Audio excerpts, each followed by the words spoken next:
नमस्कार मंडळी. चला तर आणखीन एक छान असा व्हिडिओ अगदी नेहमीप्रमाणेच तुमच्याबरोबर शेअर करते.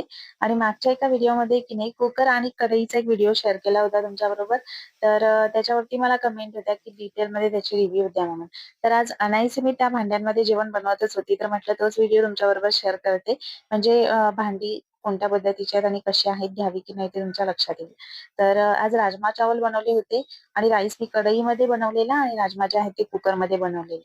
राजमा डायरेक्टच बनवलेले होते. म्हणजे आपण पहिल्यांदा उकडून वगैरे घेतो तसं काहीच केलं नाही. कारण थोड्याशा प्रमाणात बनवायचे होते की नाही मला. तर मग ते कुकरमध्ये डायरेक्ट शिजून तेवढ्या क्वांटिटीमध्ये अगदीच येणार होते. म्हणून मग मी डायरेक्ट लावलेले.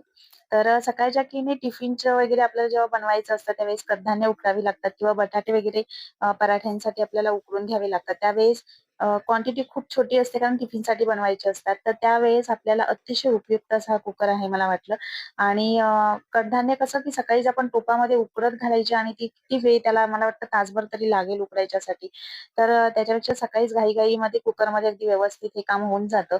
तर मला खूप छान वाटला हा कुकर. त्याच्यानंतर राईस जो आहे की नाही तो कढईमध्ये बनवलेला, पण स्टीलची कढई असून सुद्धा अजिबात तळाला राईस कुठेही जळला नाही किंवा करपला सुद्धा नाही.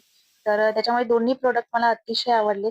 तर हे जे आहेत ते मी व्हिडिओमध्ये टॅग करते प्रॉडक्ट. तुम्हाला हवे असतील तर तिथून तुम्ही घेऊ शकता. बाकी आजचा व्हिडिओ कसा वाटला नक्की कमेंट करून सांगा आणि व्हिडिओ आवडला असेल तर लाईक, शेअर अँड सबस्क्राईब.